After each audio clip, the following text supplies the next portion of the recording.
Something is shifting with Landman Season 3, and it is happening faster than anyone expected. We are not talking about the usual wait, the kind where you finish a season, sit back, and accept the fact that it will be at least another year before anything new drops. No, this time it is different. The people behind the show are moving at a pace that genuinely feels unusual for a production of this size. And when you start connecting the dots, the picture that forms is actually kind of exciting. Because this is not just about a release date. It is about what that release date means for the story, for the characters, and for where this show is actually headed. Landman was already one of the most talked about shows of the past couple of years, and Season 2 ended in a way that left a lot of things open, a lot of threads hanging, a lot of questions that need real answers. So the fact that those answers might be coming sooner than anyone thought, that changes everything. And by the time you get to the end of this, you are going to understand exactly why this season has the potential to be the most intense one yet. Let's start with what we actually know about the production, because that is where this whole story begins, and honestly, it is more interesting than it sounds. The director Stephen K. recently revealed something that immediately caught people's attention. He said that the production team is moving faster than their usual pace. And the reason behind that is something that does not happen very often in television at this level. They are editing episodes while simultaneously still filming others. Now, if you have ever paid attention to how big shows are made, you know that this is not the standard way things work. Usually, you film everything first, then you go into post-production, then editing, then all the technical work that happens after that, and by the time everything is finished and ready, months have passed, sometimes close to a year. But what Stephen K. described is essentially two major phases of production running at the same time, overlapping, which compresses the entire timeline in a way that could genuinely shave months off the wait. And that is a big deal. What this tells us is that the people involved in making this show are not sitting around waiting for things to align perfectly before they start putting episodes together. They are moving with intention, and that kind of momentum usually means one of two things. Either the material they are working with is strong enough that they feel confident pushing forward without second-guessing every decision, or there is some kind of external pressure to get this season out within a specific window. Either way, the result for the audience is the same. Season 3 is coming faster than anyone anticipated, and based on everything that has been shared so far, November 2026 is the target. Now, November is not a random month. That is right in the middle of the fall television season, which is historically when networks and streaming platforms drop their biggest, most anticipated content. Putting Landman Season 3 in that window is not an accident. It is a strategic decision, and it says a lot about how much confidence there is behind this show right now. But here's the thing that makes this release timeline even more interesting when you think about it. Landman is not the kind of show that can afford to rush its story and still deliver something that works. This is a show built on tension, on slow burns, on character decisions that carry real weight and real consequences.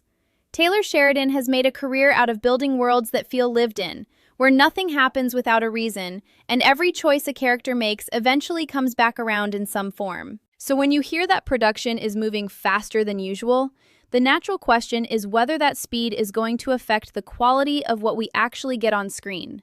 And based on the way things are being described, it genuinely does not sound like corners are being cut. It sounds more like the creative team had a clear vision coming out of Season 2, and they moved into production with that clarity already in place, which is honestly the best-case scenario for a show like this. Season 2 ended with enough momentum to carry directly into whatever comes next.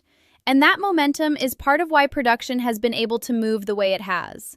When a writing team finishes a season and already knows exactly where the next one is going, the transition into filming is smoother. There is less time spent figuring out the direction and more time actually executing it. And from everything that has come out about what Season 3 is setting up, it is clear that there was a very specific plan in place for where these characters were going to land and what they were going to be dealing with when the new season begins. That kind of preparation makes a difference, not just in how fast production moves, but in how focused and intentional the final product ends up feeling. So yes, November 2026 is the target, and yes, the production pace makes that feel genuinely realistic rather than just hopeful. But the release date is really only one part of the conversation here. Because what matters just as much, maybe even more, is what Season 3 is actually going to look like when it arrives. And that is where things start to get really interesting. The end of Season 2 did not just close out a chapter. It completely repositioned the entire show, shifted the power dynamics, changed the relationships, and set up a version of Landman that feels noticeably different from what we have seen before. Tommy is in a new situation. Cammy is in a new situation. Cooper is in a new situation. And for the first time in a while, the show is not just escalating the same conflicts. It is stepping into genuinely new territory, and that is exactly what this show needed. Tommy walking away from MTech is the kind of decision that changes the entire shape of a show, and Season 3 is going to be built around what comes next for him. Getting fired was not the ending. It was actually the starting point for something that feels far more interesting than anything MTech was ever going to offer him. Because now, for the first time, Tommy is building something that is actually his.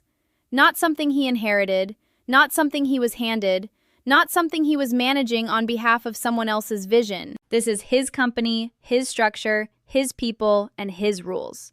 And that shift in ownership, not just legally but emotionally, is going to change how we see him operate. The structure he has put in place for this new company is one of the most telling things about where his head is at going into Season 3. He put Cooper in as president. Think about that for a second. Cooper, who has had some real rough moments, who has shown that he is not always ready for the pressure that comes with serious responsibility, who has made decisions that had consequences far beyond what he could have anticipated. Tommy looked at all of that and still decided that Cooper was the right person to put in that seat. And that says something important about what Tommy is actually trying to build here. He is not looking for someone perfect. He is looking for someone loyal, someone he trusts at a level that goes beyond professional reliability, and someone who has enough skin in the game to take it seriously. Cooper fits all of that, even with all his flaws, maybe especially because of them. But putting Cooper in as president is also a risk that Season 3 is almost certainly going to test in a serious way. Cooper being in charge of anything at that level means Cooper being in the line of fire when things go wrong. And in a Taylor Sheridan show, things always go wrong. The question is not whether Cooper is going to face pressure in that role. The question is whether he is going to be able to handle it without making the kind of decision that unravels everything Tommy has worked to build. And that tension between Cooper's potential and his track record is going to be one of the most compelling things to watch play out across the season. Tommy calling himself vice president is interesting in a way that feels very deliberately understated. The title does not reflect what he is actually going to be doing, and everyone involved knows that. He is still going to be the one in the room when the hard negotiations happen. He is still going to be the one managing the relationships that determine whether the company survives. He is still going to be right in the middle of everything because that is simply how he operates. The title is almost like a technical detail. What matters is the function, and the function has not changed. Tommy is still Tommy. He is just operating in a new context now, and that new context is going to create a whole new set of challenges that are different from anything MTech ever threw at him. Then you have Nate handling the financial side, Rebecca stepping in as COO and Chief Counsel, Boss Dale and Thomas running operations. This is a tight, trusted group. These are not people Tommy just hired because they looked good on paper. These are people who have been in the room with him, who understand how he thinks, who have seen the worst of what this industry can do and are still standing. That kind of team is hard to build, and the fact that Tommy has managed to pull it together coming out of what happened at MTech says a lot about the respect people have for him even after everything fell apart. The new company is not starting from zero in terms of credibility. It is starting from a position of real experience, and that matters. Cammy's situation going into Season 3 might be the most dramatically charged of anyone in the show, and that is saying something given everything else that is happening. After Monty's death, holding on to MTech became something deeply personal for her. It stopped being just a business decision and became something tied to her identity, to her sense of control, to proving something to herself and to everyone around her. She did not want to be seen as someone who inherited a position and just sat in it. She wanted to earn it. She wanted to show that she was capable of carrying something forward on her own terms. And that desire, as understandable as it is also what has put her in the most dangerous position of anyone heading into Season 3. Because the reality of where she stands right now is that she is almost completely isolated. Tommy is gone. He is not just stepping back temporarily. He is building something entirely separate, something that has nothing to do with MTech's and nothing to do with her.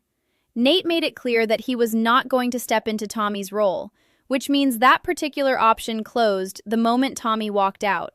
And then there is Galeno, whose loyalty was never really to the company in the way Cammy might have assumed. His loyalty was to Tommy specifically, and without Tommy there, that connection is gone. Strip all of that away, and what Cammy is left with is a company that is losing its structural support from every direction at once, and a decision that she cannot put off any longer. The two paths in front of her are genuinely very different in terms of where they lead and what they cost. The more rational option, the one that actually makes sense when you look at the situation clearly, is accepting that MTech's in its current form is not sustainable and finding a way out. That could even mean turning to Tommy at some point, asking for guidance, letting go of the pride and the identity she has wrapped up in holding on to something that is starting to collapse under its own weight. That path requires something difficult from her, though. It requires her to release her grip on everything she has been holding on to. And for a character like Cammy, who has been defined by the strength of that grip, that is not a small thing. It is actually a fundamental shift in who she is. The other option is the one that should make everyone watching genuinely nervous. If Cammy decides to fight instead of let go, if she chooses to dig in and try to maintain control rather than accept what is happening, the show suddenly has a very different kind of conflict on its hands. Because a Cammy who is fighting for survival and who sees Tommy's new company as a threat or a competitor is a Cammy who could become genuinely dangerous. Not dangerous in a cartoonish way, but dangerous in the way that only happens when someone who is intelligent and motivated and cornered starts making decisions from desperation rather than strategy. That is where things get ugly in a Taylor Sheridan show, and that is exactly the kind of ugly that is hard to look away from. What makes Cammy so compelling as a character heading into Season 3 is that neither of those paths is completely closed off yet. She could still go either direction, and the show has done enough work with her that both feel like genuine possibilities rather than obvious outcomes. She is not a villain by nature. She is someone whose circumstances have pushed her into a corner where villain-adjacent decisions start to look like the only available options. And that gap between who she actually is and what the situation might require her to become is where all the real dramatic tension lives for her character this season. Cooper's situation at the start of Season 3 looks better than it has in a long time, and if you know anything about how Taylor Sheridan builds his stories, that should make you very uncomfortable. Things going well for Cooper is not a sign that things are going to stay well for Cooper. It is more like a setup. A calm before something that is going to hit hard enough to remind you why this show keeps you on edge. And the specific way things are going well for him right now makes the eventual disruption feel even more loaded than it would otherwise. Legally, he is in the clear. The situation involving Ariana's attacker was resolved, and on paper, that chapter is closed. But the reason those detectives pushed as hard as they did in the first place tells you everything you need to know about whether it is actually over. That man had real influence. He had connections to people who do not simply accept an outcome they are not satisfied with and move on. The legal avenue may be closed, but the people connected to him are still out there, and they are almost certainly not finished. What was a legal threat has every reason to evolve into something more direct, something that cannot be handled through lawyers and courtrooms. And when that shift happens, Cooper is going to be dealing with a kind of pressure that his new role as president of Tommy's company is not going to make any easier to manage. Then there is Ariana. And this is where the story gets genuinely emotional in a way that the show handles really well when it commits to it. Their relationship feels stable in a way it has not before. There is something real there, something that has been tested enough that it has held up. And the natural direction for that relationship is a wedding. That feels like the next step, and honestly, it feels earned. But there is something about the way things are set up around that potential wedding that feels deeply ominous. Because giving Cooper a moment of genuine happiness and stability, the kind anchored to someone he loves and a future he is actually excited about, and then putting that in the same season where the people connected to Ariana's attacker are still out there looking for resolution, That is a combination that is designed to hurt you. And the possibility that something awful happens specifically at or around the wedding is the kind of thing that once you think it, you cannot unthink it. It would be very much in line with how Sheridan operates. He is not a writer who lets his characters have things simply because they deserve them. Cooper deserving a good outcome has never been protection against a bad one, and Season 3 is not going to change that pattern. What it will do is make you feel the weight of what Cooper stands to lose in a way that is more personal than anything the show has done with him before. Because when the threat is not abstract anymore, when it is not a legal process or a distant consequence, but something aimed directly at the people and the life he is trying to build, that is when Cooper becomes a character you are genuinely scared for rather than just interested in.